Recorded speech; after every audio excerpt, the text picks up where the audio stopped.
They walked me to Monica Wells's corner office like I was reporting for a system shutdown.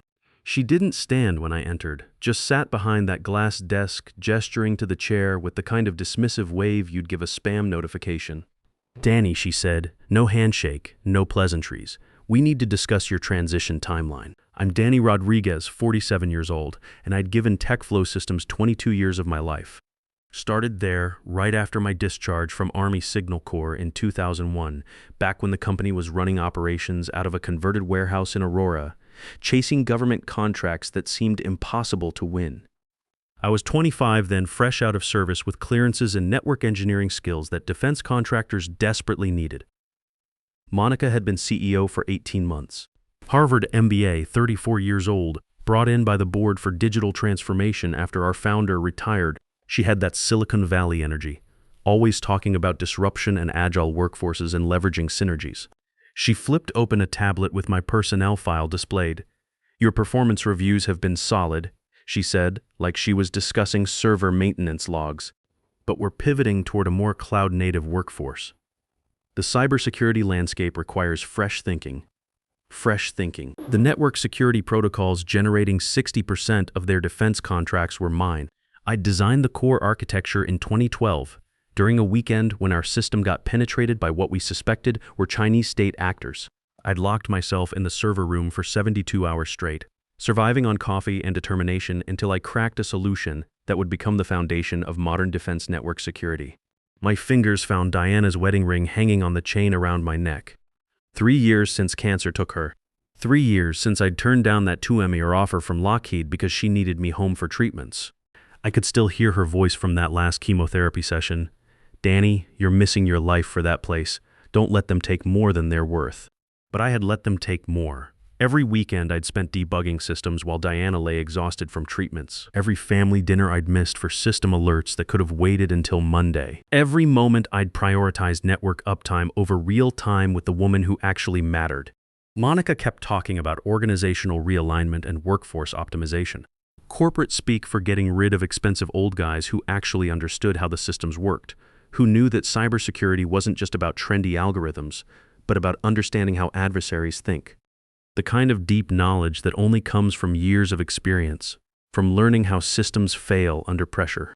"The early retirement package is generous," she concluded, sliding a folder across the glass. "One 18-month salary, full benefits continuation, and a strong recommendation letter." I didn't touch the folder. Behind her, the Denver skyline stretched under a gray Colorado morning, mountains barely visible through the smog. A view paid for by technology I'd built with my own hands. Technology that protected military communications from Afghanistan to Germany, systems that kept soldiers alive in hostile territory. "You'll need to transfer all system access by end of business Friday," she said. "HR will handle the transition documentation." I stood up, straightened my jacket, and looked her in the eyes. The same eyes that had dismissed 22 years of service like deleting a corrupted file. "You might want to hold off on that transition paperwork." Then I walked out, no drama, no raised voices. Past the assistants staring at their monitors, probably calculating their own job security. Past the young engineers who saw me as legacy hardware, ready for decommissioning. Past the lobby with its motivational posters about innovation and disruption. Words that meant nothing when applied to human beings. Outside, the October air had bite to it. Denver traffic hummed along Colfax like nothing had changed. But everything had changed. The moment Monica dismissed me as obsolete, she'd made a fatal error in judgment. Like assuming a quiet process isn't critical just because you don't understand what it does. Instead of driving straight home to my ranch house in Littleton, I went to Sullivan's Bar, the kind of place where defense contractor guys grabbed lunch and talked shop over beer and burgers. I needed to think, and I needed to make a phone call. I ordered a Budweiser and called Steve Coleman. Steve had been my signal officer back in our Germany deployment, 2nd Armored Division. Sharp guy who understood both technology and people in equal measure. Now he was a patent attorney specializing in defense technology. One of the few lawyers I actually trusted. "Steve," I said when he picked up, "just got the early retirement speech. Need to verify some intellectual property details." "About what specifically?" "The network security protocols from 2012. The ones TechFlow has been licensing to half the defense industry." Long pause. I could hear papers shuffling in the background, the sound of a mind shifting into professional mode. Danny, where are you right now? Sullivan's having a beer and wondering if I've been as naive as I feel. Can you meet me at my office? This sounds like something we need to discuss in person. I'll be there in 30 minutes. The drive downtown gave me time to think about what I actually knew versus what I'd assumed. In the Army, we had a saying, assumptions are the mother of all failures. I'd assumed TechFlow owned the patent on technology I'd developed. I'd assumed my 22 years of loyalty meant something. I'd assumed they saw me as valuable rather than expendable. Maybe it was time to stop making assumptions and start verifying facts. Steve's office was downtown, nothing fancy, but professional. Certificates and commendations on the walls, the kind of credentials that meant something because they were earned, not bought. He had our old unit photo from Germany on his desk, young soldiers who thought they could change the world through superior technology. Show me the original patent filing, I said as soon as I sat down.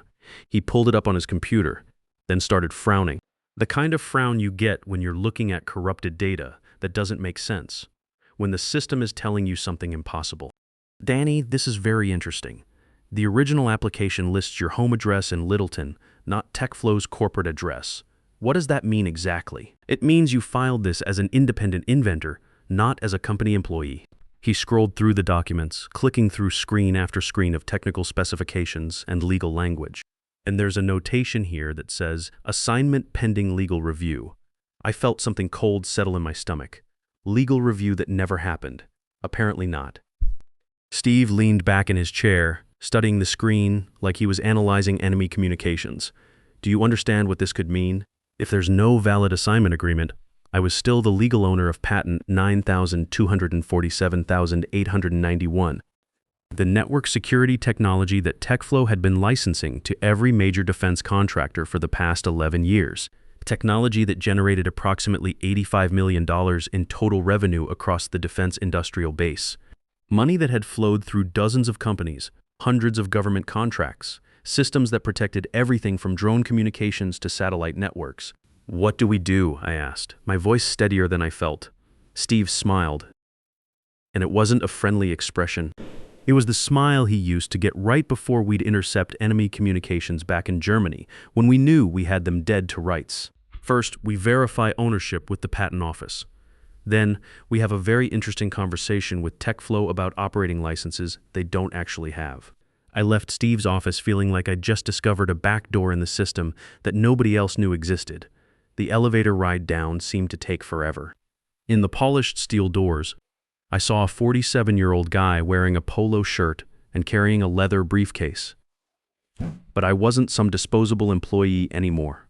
I was potentially the legal owner of technology worth tens of millions of dollars, and Monica Wells had just made the biggest tactical error of her professional life. The drive home through familiar Denver suburbs gave me time to process what I'd learned, past strip malls and chain restaurants, through neighborhoods where normal people lived normal lives without worrying about patent disputes or corporate warfare. But nothing felt normal anymore. Everything had shifted, like when you finally understand how a complex system actually works versus how you thought it worked. My house was a modest ranch in Littleton, nothing fancy but comfortable. The mortgage was manageable, and I'd been smart with investments over the years, thanks to military discipline about saving money. Diana used to joke that I approached our finances like a network security audit, paranoid and thorough. Scout greeted me at the door with his usual enthusiasm. My German Shepherd was getting gray around the muzzle, named after our unit's call sign from Germany. He had that alertness you want in a good soldier. Always watching, always ready. These days, he seemed to watch me more carefully, like he could sense something was different. I fed him, grabbed a Budweiser from the fridge, and sat on my deck overlooking the small backyard where I kept my workbench for weekend projects. The kind of projects Diana used to tease me about, fixing things that weren't broken, optimizing systems that already worked fine. Always trying to make everything more efficient, more secure, more reliable. My phone buzzed. A text from Carl Mitchell, one of the senior engineers I'd mentored over the years. A good kid who reminded me of myself at that age, hungry to learn, willing to work weekends to solve impossible problems. Heard about the retirement thing. That's rough, man. Let me know if you need anything. I appreciated the sentiment but didn't respond. What was I supposed to say? Thanks, but I might be about to destroy the company we both worked for. Thanks, but your mentor just discovered he might own the technology that keeps this place running. The thing about working in the same place for 22 years is that people start seeing you as part of the infrastructure. Like the servers humming in the basement or the security badges hanging from lanyards, reliable, always there, requiring minimal maintenance until someone like Monica decides you're not worth the electricity to keep running. I thought about all the young engineers I'd trained, the classified projects I'd salvaged when they went sideways, the weekends I'd spent debugging systems while other people were at home with their families. Diana used to say I had two wives, her and TechFlow. She was wrong. TechFlow was the mistress I couldn't quit, and she was the wife who deserved better. Around 10 p.m., my daughter Lisa called from her apartment downtown. She was 27, a corporate lawyer, smart as hell and twice as stubborn. Got that from her mother, along with the ability to see through corporate nonsense. Dad, I heard what happened today. I'm so sorry. It's fine, sweetheart. I'll figure something out. You shouldn't have to figure anything out. You gave them everything. Even when Mom was sick, you were still working weekends, still taking calls during her treatments. That hit harder than I expected. Diana used to say the same thing during those long months when cancer was eating her alive, and I was still prioritizing system alerts over sitting by her bedside. Still convinced that I was indispensable, that TechFlow couldn't function without me monitoring every network anomaly. Lisa, I said, trying to change the subject. How's work? How's Marcus? Dad, don't do that. Don't deflect. Mom used to get so frustrated when you'd change the subject whenever she tried to talk about work-life balance. She was right to be frustrated. Then why didn't you listen? Because I thought I was building something that mattered. Because I thought loyalty meant something. Because I was an idiot who confused being busy with being important. We talked for another 20 minutes about her caseload, her boyfriend, her plans for the weekend.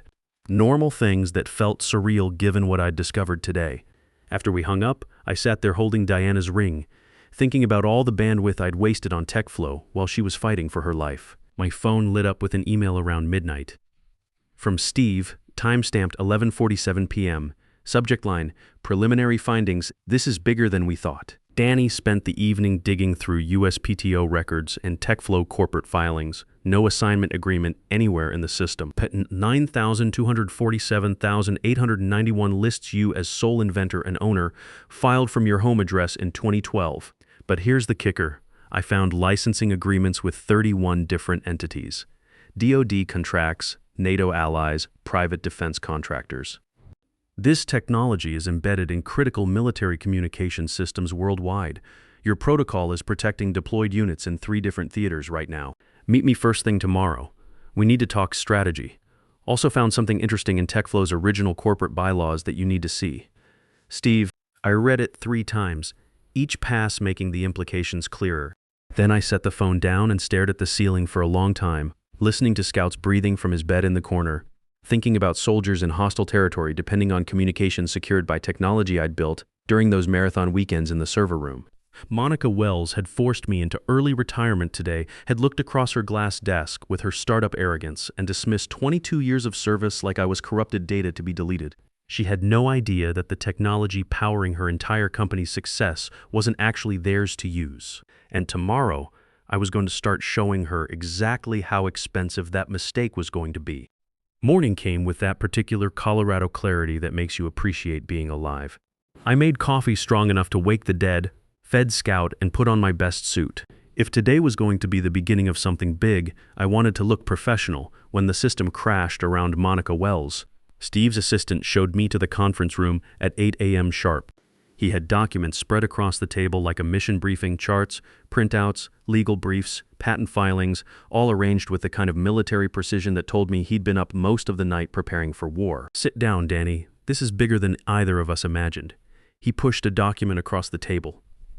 This is your original patent application from 2012. The network security architecture that TechFlow built their entire government contracts division around. I scanned the pages, seeing my own handwriting in the margins, notes and calculations from those long nights solving problems that seemed impossible at the time. Technical specifications that had become the foundation of modern defense communications. Seeing it now felt surreal, like looking at system logs from a previous installation where everything had worked perfectly. Here's what I found, Steve continued, pulling out a thick folder. TechFlow has been operating under the assumption they own this patent for 11 years. They've executed licensing agreements with 31 different defense contractors and government agencies. He spread out a chart showing the web of contracts like a network topology diagram. Your technology is currently protecting communications for deployed units in Afghanistan, NATO Cyber Command in Brussels, and about 20 other classified operations I can't discuss in an unsecured location. How is that even possible? I asked. Didn't anyone check the paperwork? Steve shrugged. You know how it was in 2012. Everything was moving fast after the defense budget cuts. Lots of startup chaos. They probably meant to have you sign an assignment agreement, and it got lost in the shuffle. Years passed, everyone assumed it was handled, and nobody ever followed up. He pulled out another document. But here's what's really interesting. I found this in TechFlow's original corporate bylaws from 2001. He pointed to a specific clause highlighted in yellow. It says that any intellectual property developed by employees becomes company property only after proper assignment documentation is executed and filed with both the patent office and the corporate secretary. And that never happened, correct? Which means this patent legally belongs to you, not just legally, exclusively and unambiguously yours. The implications hit me like a system crash you never saw coming. TechFlow had been licensing my technology for over a decade without actually owning it. Every government contract, every licensing deal, every dollar of revenue generated from my protocol, technically unauthorized use. What are my options? I asked. Steve counted them off like running through a diagnostic checklist. Option 1, let it slide. Take your retirement package and move on with your life. Not happening. Didn't think so.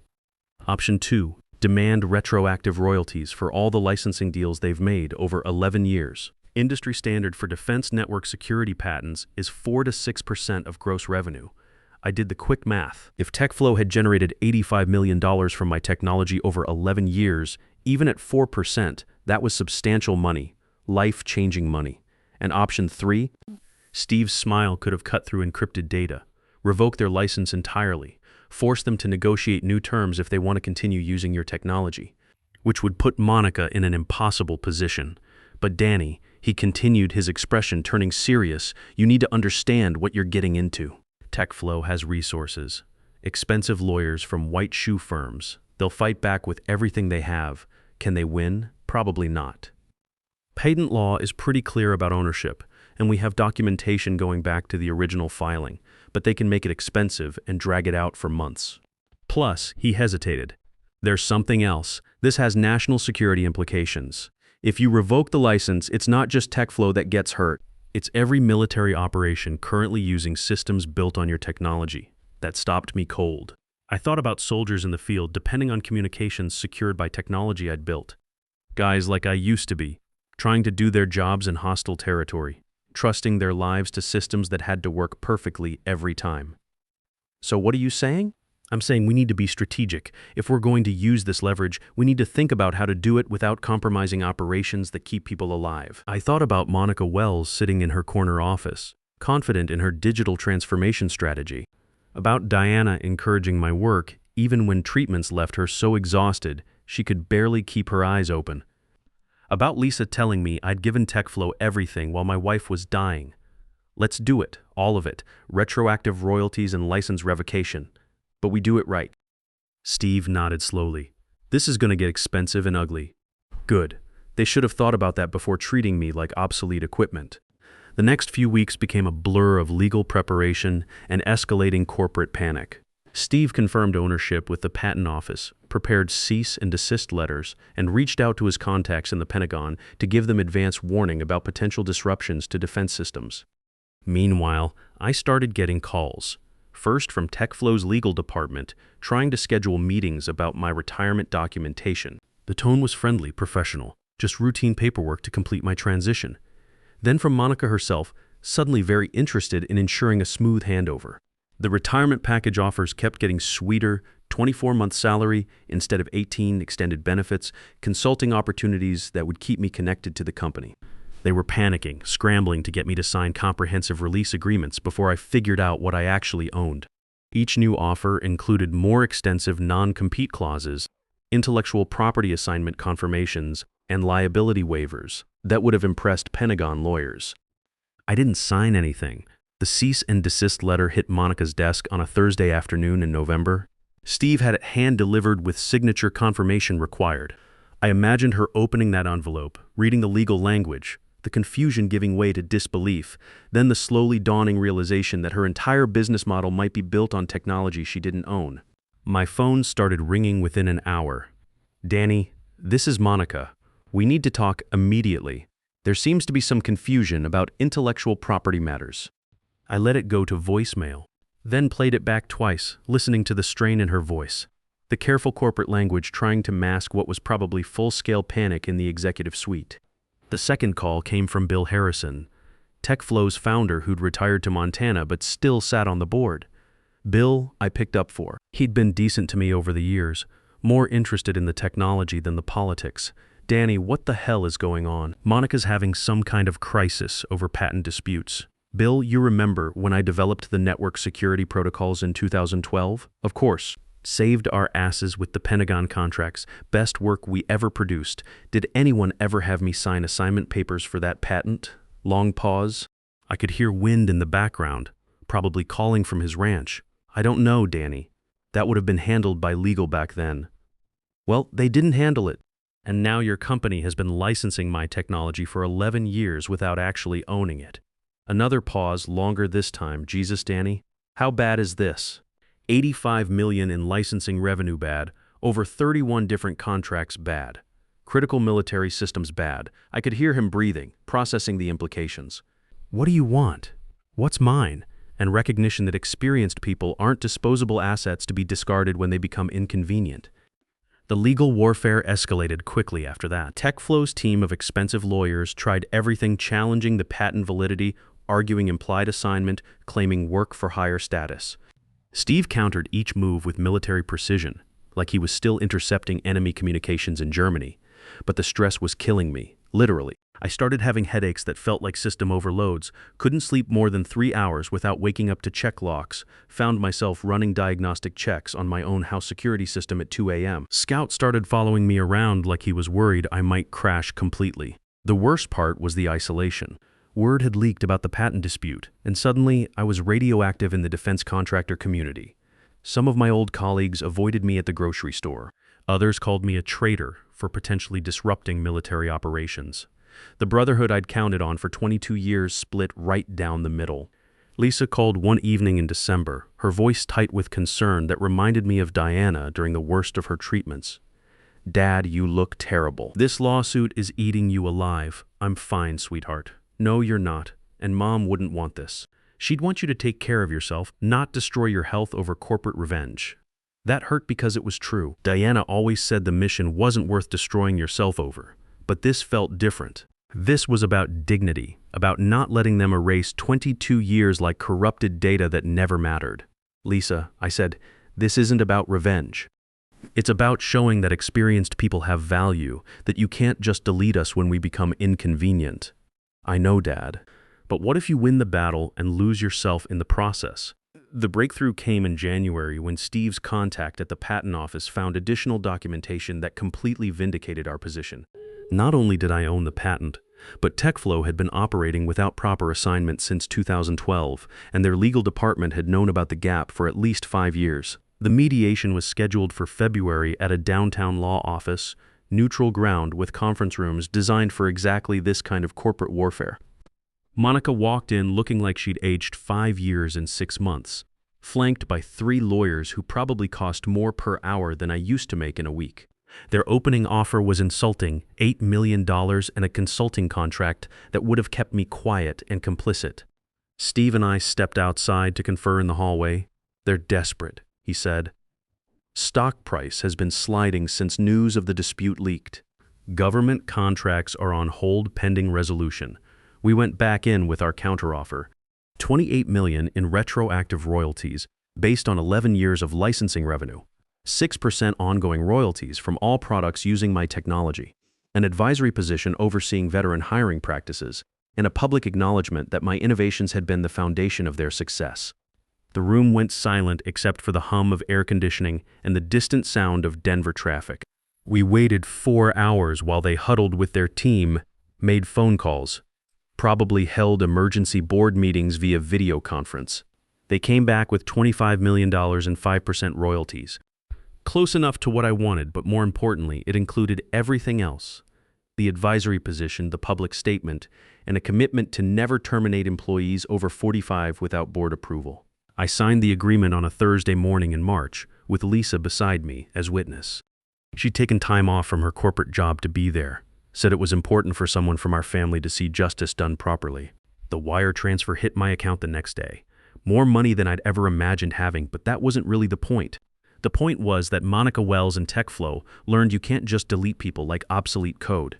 Monica resigned 2 weeks later, citing personal reasons and a desire to pursue new opportunities in startup consulting. Bill Harrison sent me a personal note saying the board had learned valuable lessons about treating experience with respect. But the real victory came 6 months later when I did something Diana would have been proud of. I took $5 million from the settlement and established the Rodriguez Innovation Fund legal support for veteran entrepreneurs who develop valuable technology but can't afford to protect their intellectual property. Lisa left her corporate job to help me run the fund, saying she wanted to do something that actually mattered. We set up offices in the same building where Steve had first shown me those patent documents, turning the place where I discovered my leverage into a base for helping other veterans avoid what I'd been through. The first veteran we helped was a Marine named Carlos Santos who developed drone communication protocols while deployed in Afghanistan. His former employer was trying to claim ownership despite having no assignment agreement. Sound familiar? We provided Carlos with Steve's legal expertise and won him a settlement that let him start his own company. The second case was an Air Force cyber specialist whose innovations in satellite encryption were being used without compensation.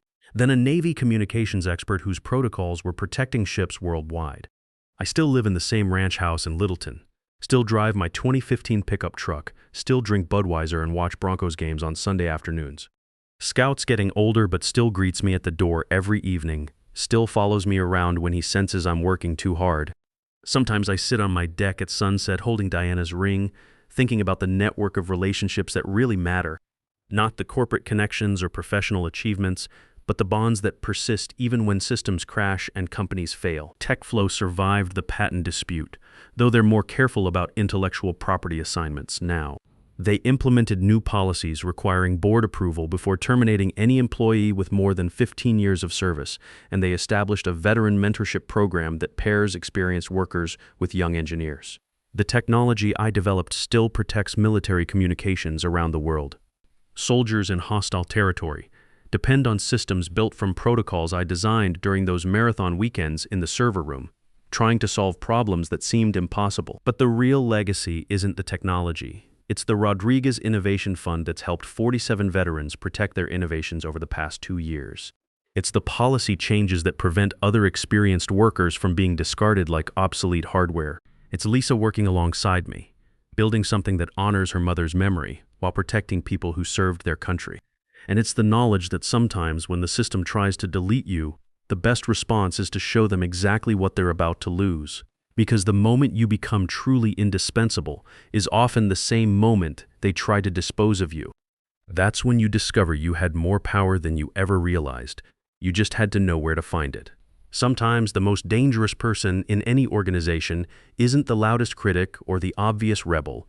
It's the quiet veteran who actually knows how everything works, sitting in the corner with 20+ years of institutional knowledge and nothing left to lose.